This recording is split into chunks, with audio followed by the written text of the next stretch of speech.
Pro मुनीम, दैनंदिन अकाउंटिंगसाठी तुमचा पर्सनलाइज अकाउंटंट। राज ठाकरे यांनी घेतली मुख्यमंत्री फडणवीसांची भेट। दोन्ही नेत्यांमध्ये वर्षावर 50 मिनिटं चर्चा। राज आणि फडणवीसांच्या वर्षावरच्या भेटीमुळे राजकीय चर्चांना उधाण। मुख्यमंत्र्यांशी मुंबईतील वाहतूक कोंडी संदर्भात चर्चा।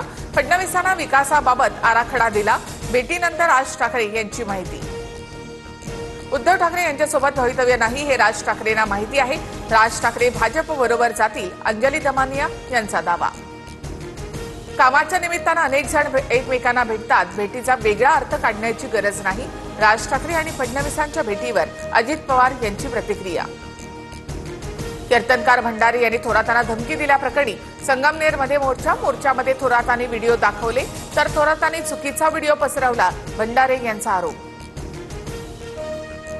मुख्यमंत्री फडणवीसांचा शरद पवार उद्धव ठाकरे यांना फोन। उपराष्ट्रपती पदाच्या निवडणुकीत CP राधाकृष्णन यांना पाठिंबा द्यावा, फडणवीसांची पवार आणि ठाकरे यांना विनंती। राजनाथ सिंग आणि फडणवीसांचा उद्धव ठाकरे यांना फोन। उपराष्ट्रपती पदासाठी CP राधाकृष्णन यांना पाठिंबा देण्याची विनंती, संजय राऊत यांची माहिती। फडणवीस उपराष्ट्रपती पदाच्या समर्थनाबाबत ठाकरेंशी बोलले असल्यास हे मजबूत लोकशाहीचं लक्षण, संजय राऊत यांच्या दाव्यानंतर बावनकुळेंची प्रतिक्रिया। इंडिया आघाडीकडून उपराष्ट्रपती पदासाठी सुदर्शन रेड्डींचा अर्ज दाखल, तर NDAकडून CP राधाकृष्णन उपराष्ट्रपती पदाचे उमेदवार। सुनेत्रा पवार यांची संघाच्या कार्यक्रमाला हजेरी। कंगना राणावत यांच्या घरी झालेल्या राष्ट्रसेविका समितीच्या बैठकीला सुनेत्रा पवार उपस्थित। संघाचा कार्यक्रम असल्याची माहिती नव्हती। स्नेहमिलन कार्यक्रमासाठी बोलावल्यानं कंगना राणावतच्या घरी गेले सुनेत्रा पवार यांची TV9 मराठीला माहिती। माझी बायको सकाळपासून संध्याकाळपर्यंत कुठे जाते हे मला मिनिट टू मिनिट माहीत नसतं, अजित पवार यांचं मिश्किल वक्तव्य। तर पुरोगामी म्हणता आणि संघाच्या कार्यक्रमाला जाता दुटप्पी भूमिका अयोग्य, रोहित पवार यांची टीका। कथित शिखर बँक घोटाळा प्रकरणात रोहित पवार यांना जामीन। रोहित पवार आरोपी नसून त्यांना शिक्षा होऊ शकत नाही, कोर्टाचं मत। तर FIR मध्ये अजित पवार आणि मुश्रीफ यांचं नाव, रोहित पवार यांची टीका। माणसांपेक्षा कबुतरं महत्वाची आहेत का? कबुतरखान्याचा मुद्दा राजकीय, पण त्यांना रिस्पॉन्स मिळाला नाही। कुठे रिस्पॉन्स द्यायचा हे आम्हाला कळतं, राज ठाकरे यांचं वक्तव्य। पुणे जिल्ह्यामधील वेल्हे तालुका आता राजगड या नावानं ओळखला जाणार। फडणवीसांच्या सूचनेनंतर चंद्रशेखर बावनकुळे यांचा निर्णय, राजगड नावाला केंद्र सरकारचीही मान्यता। विधानसभा निवडणुकीनंतर 14 लाख नवीन मतदार वाढले। स्थानिक निवडणुकांमध्ये 1 जुलै 2025 पर्यंतची अद्ययावत मतदार यादी वापरण्यास मंजुरी। पंढरपूरमध्ये भीमा नदीच्या पाणी पातळीमध्ये वाढ। भक्त पुंडलिक मंदिरासह इतर काही मंदिरांना पाण्याचा वेढा। नदीकाठच्या वसाहतीमध्ये पाणी शिरलं। मुसळधार पावसामुळे पंचगंगा नदी धोका पातळीवर।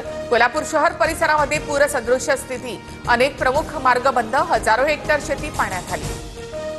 उजनी धरणामधून सोडलेल्या पाण्यामुळे चंद्रभागा नदीच्या पाणी पातळीमध्ये वाढ। भीमा नदीकाठच्या पिकांचं नुकसान। नाशिकमध्ये गंगापूर धरणातून 7,735 क्युसेक्सना पाण्याचा विसर्ग।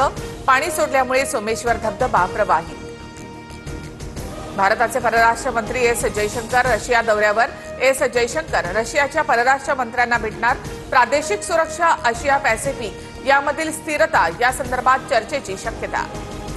भटक्या कुत्र्यांना उचलण्यासाठीच्या दिल्ली पालिकेच्या परिपत्रकाच्या विरोधात याचिकेवर तातडीच्या सुनावणी, सुप्रीम कोर्टाचा नकार। दिवाळी छठ पूजेच्या दरम्यान रेल्वे 12,000हून अधिक विशेष गाड्या चालवणार। बिहारसाठी वंदे भारतसह 4 नवीन अमृत भारत गाड्यांची घोषणा। बिजनेस में एक गलती और भारी penalty, GST, income tax, accounting, इतनी झंझटों में उलझे रहेंगे तो बिजनेस कैसे बढ़ेगा? बिना गलती, बिना पेनल्टी, लेकिन करेगा कौन?